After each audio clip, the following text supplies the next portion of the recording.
Bom, e como a Berenice explicou para a gente, no mesmo dia em que Silvinei Vasquez foi dispensado do cargo do diretor-geral da PRF, o futuro ministro da Justiça e Segurança Pública, Flávio Dino, já anunciou quem vai comandar a corporação a partir de janeiro do ano que vem. E sobre essas movimentações, a gente conversa agora com o deputado federal Capitão Alberto Neto, do PL do Amazonas. Deputado, bem-vindo, boa noite. Boa noite, é sempre um prazer estar falando com a Jovem Pan. Agora, deputado, te surpreendeu, nesse momento, hoje, dia 20 de dezembro, Silvinei Vasquez ocupava a diretoria-geral da Polícia Rodoviária Federal, um cargo de confiança, foi dispensado dessa função num documento que está no Diário Oficial da União, assinado por Ciro Nogueira, ministro da Casa Civil. Te surpreendeu ou faz parte do jogo, né? À medida que vai se aproximando o 1º de janeiro, com essa mudança de governo, esses cargos de confiança vão sendo, essas pessoas, pelo menos que os ocupavam, vão sendo dispensadas. É extremamente natural essas mudanças no final de governo, e principalmente do diretor da Polícia Rodoviária Federal, que teve uma perseguição da justiça brasileira, em especial do ministro Alexandre de Moraes, por estar simplesmente cumprindo a lei. Ele estava sendo acusado e foi até multado em R$100 mil dia por fazer o seu dever, de cumprir o seu papel, que é cumprir a lei, fazer cumprir a lei. A polícia tem esse papel dentro da nossa legislação de fazer cumprir a lei. E, na época das blitz, na verdade, ele estava verificando se aqueles ônibus estavam com, primeiro, de maneira regular, que é a obrigação da Polícia Rodoviária Federal, e a lei eleitoral proíbe transportar eleitores de maneira coletiva. Isso é uma lei nossa, brasileira, está lá no Código Eleitoral. Além disso, estava cumprindo o seu papel de policial rodoviário federal. E cumprir o seu papel, parece que a justiça não aceita com bons olhos, porque ela, na verdade, ela já tinha escolhido um lado, que foi o lado do Lula. Agora, como o senhor bem lembrou, né, deputado, Silvinei Vasquez responde a alguns processos, é investigado por esse caso que o senhor citou. Também tem aquele caso em que houve uma demora, segundo a oposição, principalmente na atuação da Polícia Rodoviária Federal para conter os bloqueios de rodovias, né? E falando ainda nessas movimentações de manifestantes que contestam o resultado das eleições, a gente mostrou agora há pouco alguns trechos da coletiva do futuro ministro de Segurança Pública e também da Justiça, Flávio Dino, dizendo que, independentemente de Vasquez deixar o cargo de diretor-geral da Polícia Rodoviária Federal, ele vai continuar sendo investigado pelos possíveis, usando as palavras dele, crimes que cometeu. Felizmente, a justiça do Brasil tem faltado à nossa nação.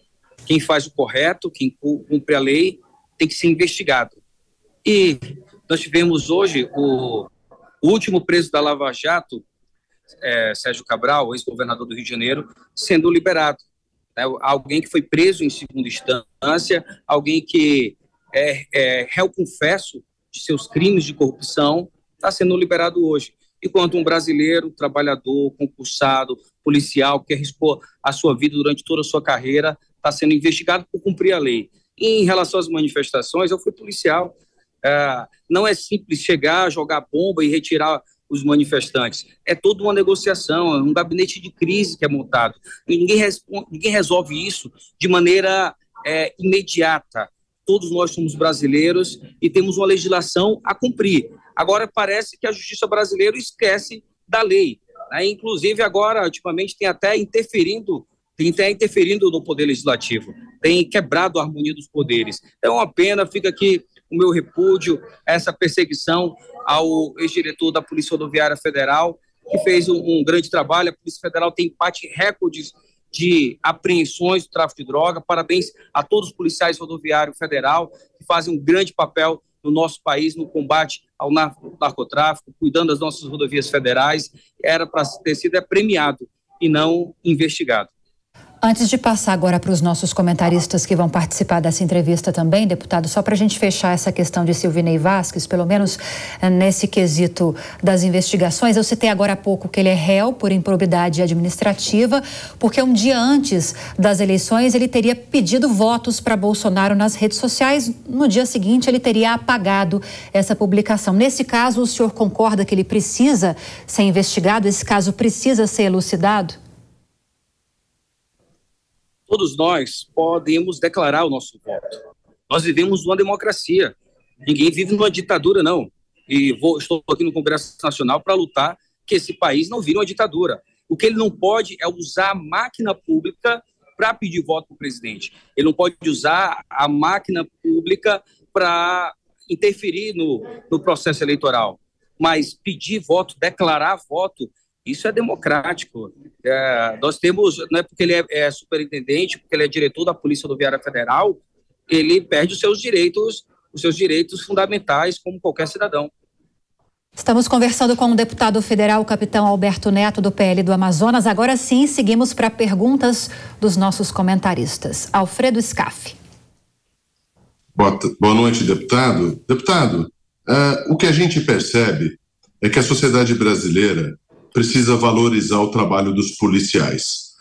Exercer o poder de polícia não é para qualquer um. O poder de polícia é exercido por todos os poderes, mas quem está na rua 24 horas é o policial. É ele que sabe o que é o mecanismo de frenagem contra os abusos de direito individual e tem que tomar decisões imediatas. O senhor concorda que o próximo parlamento precisava rever e fortalecer o poder de polícia e a valorização dos policiais do Brasil? Até porque todos os policiais do Brasil jamais perderão o seu poder de polícia. O senhor não acha que isso precisa ficar mais ressaltado na Constituição? Porque algumas pessoas políticas ainda não estão entendendo isso e querem enfraquecer os policiais do Brasil? Concordo plenamente. Inclusive, a esquerda, que ganhou as eleições, tem um discurso péssimo em relação ao enfrentamento do crime organizado, em relação à segurança pública. Nós conseguimos aprovar, semana passada, a lei orgânica da Polícia Militar e dos Bombeiros Militares. Foi um grande avanço. Nós precisamos fazer isso com a Rodoviária Federal, com a Polícia Federal, com a Polícia Penal, com as guardas municipais, dar mais segurança jurídica para esses policiais que estão na ponta, que saem de casa todos os dias para enfrentar inúmeros tipos de ocorrência que não dá para prever. Então, ele sai para a rua e sua família fica orando para que ele volte. Nós vemos um país altamente violento. Apesar do governo Bolsonaro ter reduzido os homicídios, nós saímos de 65 mil homicídios para 40 mil. Foi um grande avanço, mas precisamos avançar mais. E você falou da segurança jurídica, é fundamental. Hoje, a segunda turma do STJ, por exemplo, ele questionou o Instituto da Fundada Suspeita, que o policial que está fazendo o patrulhamento, ou o Rodoviário Federal, ou a Polícia Militar, vê alguém suspeito, por exemplo, entrou de capacete numa farmácia. A polícia vê isso, vai lá e faz a abordagem. E se pode pegar ele com a arma ou com outro objeto, então, de maneira preventiva, pela fundada suspeita, ele faz a abordagem. Hoje, a segunda turma do STJ decidiu que essa abordagem, pela simples fundada suspeita, ela é ilegal. Então, está na nossa legislação, no Código de Processo Penal, e mesmo assim, a segunda turma do STJ decidiu que essa prisão ela é ilegal, ela vai ser anulada, e vários traficantes que estão sendo presos pelo Brasil pela fundada suspeita estão tendo as suas prisões anuladas. É um absurdo. Agora, do Rio de Janeiro também, impedindo que a Polícia do Rio de Janeiro faça as operações nas favelas, nós estamos dando espaço para o crescimento do narcotráfico do nosso país. E o Congresso precisa vestir a camisa, que a pauta da segurança pública é essencial para o crescimento do país e para a paz social. Serrão. Deputado Capitão Alberto Neto, a Polícia Rodoviária Federal, na gestão Jair Bolsonaro, se notabilizou por um eficiente combate ao narconegócio nas rodovias federais e na adjacência delas. Houve algumas decisões aí também judiciais impedindo que a Polícia Rodoviária atuasse fora do âmbito das estradas. Isso é uma questão polêmica, mas eu vou para uma pergunta mais grave e mais séria. Você acredita que o próximo governo do PT vai atrapalhar ou vai impedir que a Polícia Rodoviária Federal continue essa ação de repressão mais forte ao narconegócio no âmbito das estradas, no âmbito da Polícia Rodoviária Federal? Há esse risco? Há esse risco, sim. Quando a gente escuta o discurso da esquerda, o discurso do PT, é um discurso que é contra o combate ao narcotráfico, que quer liberar as drogas no nosso país. Nós precisamos empoderar, como bem falou o Scarfe, o nosso policial. Por isso que nós precisamos aprovar a lei orgânica da Polícia Rodoviária Federal para dar toda a segurança jurídica na atuação da Polícia Rodoviária Federal, da Polícia Federal, da Polícia Penal, que dentro dos presídios, as organizações criminosas é onde se fortalece, dentro dos presídios que elas dão ordem para os homicídios nas cidades. Por isso que a gente conseguiu avançar quando a gente tirou os líderes de facções criminosas do seu reduto. Colocamos nos presídios federais de segurança máxima. Isso a gente começou a desarticular o crime organizado. O discurso do PT é que o bandido é uma vítima da sociedade. Infelizmente, o nosso policial vai ficar cada vez menos empoderado se o Congresso não reagir e não aprovar uma nova legislação que empodere o policial, que dê segurança jurídica para os policiais. Então, há um momento inseguro para a segurança pública com a volta do PT ao poder. Agora, deputado Capitão Alberto Neto, eu tenho mais uma pergunta para te fazer. Neste momento acontece uma discussão muito importante na Câmara dos Deputados, que é a votação da PEC da transição ou a PEC fora-teto. Nesse momento a gente mostra imagens ao vivo do plenário da Câmara dos Deputados. A discussão continua por lá. Nesse momento é a fase em que as pessoas inscritas podem se manifestar, os parlamentares inscritos podem se manifestar. Nesse momento quem está se manifestando é Bia Kicis, deputada do PL. Vamos ouvir um trechinho e eu já faço a pergunta para o senhor, deputado. Altíssima. Serão exatamente aqueles que os defensores dessa PEC dizem querer proteger. Há uma diferença muito grande na proposta do governo Bolsonaro onde havia o cuidado com o vulnerável e ao mesmo tempo a responsabilidade fiscal. É que agora não há nenhuma responsabilidade. Você acompanhou então um trechinho da fala da deputada federal Bia Kicis do PL, falando a respeito dessa PEC da transição. O PL tem uma posição contrária a essa proposta, mas pelo andar da carruagem, deputado, pelo que foi dito até agora, pelas manifestações, já dá para adiantar, para arriscar um resultado? De fato, a expectativa é que a PEC seja aprovada, mas de que forma ela será aprovada? O relator mudou bastante o texto, melhorou o texto original que veio do Senado. Inclusive, colocou até uma novidade no texto, que foi em relação às emendas de relator, tornando essas emendas impositivas e distribuídas de maneira 2 terços para a Câmara e 1 terço para o Senado. Essas emendas impositivas, sem aquele texto antes, que o valor estava nas mãos do presidente do Senado, do presidente da Câmara, evolui bastante, apesar do Supremo ter tornado a emenda do relator inconstitucional. Isso vai ser uma guerra após a aprovação da PEC. Porém, esse texto trouxe uma simpatia de vários parlamentares que, inclusive, estavam contra a PEC, e após essa mudança do texto, eu acredito que ganhou muitos votos o suficiente para aprovar.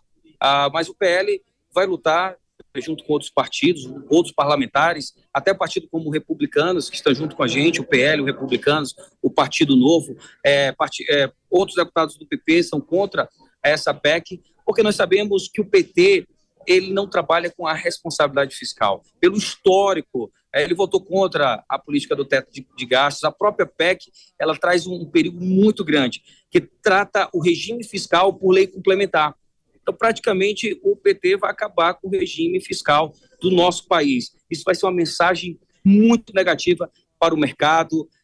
Qual o resultado disso? É inflação, é o mais pobre pagando mais caro no arroz, no feijão. Então, o governo está dando uma mão com essa PEC e está retirando com a outra, diferente do governo Bolsonaro, que criou o Auxílio Brasil, um auxílio de R$600, colocou nesse governo na Constituição, está lá no artigo 6, que a renda mínima ela é obrigação do Estado, mas dentro da responsabilidade fiscal. E o PT foi contra isso, foi contra de colocar a renda mínima na Constituição. É um perigo muito grande. Nós vamos viver momentos difíceis que a gente tem que lutar bravamente para que esse modo de gestão sem responsabilidade afunde o nosso país. Nós não queremos a Dilma parte 3 mais uma vez no nosso país. Ok, queria agradecê-lo pela entrevista, apesar dessa discussão tão importante em Brasília, na Câmara dos Deputados. Deputado federal Capitão Alberto Neto, do PL do Amazonas. Bom trabalho aí, deputado. Obrigada, boa noite. Eu que agradeço, foi um prazer participar dessa entrevista. Eu vou agora para a Câmara fazer a defesa contra essa PEC, que realmente é uma PEC que é um cheque em branco para quem roubou o nosso país. Obrigado, fique com Deus. Bom trabalho.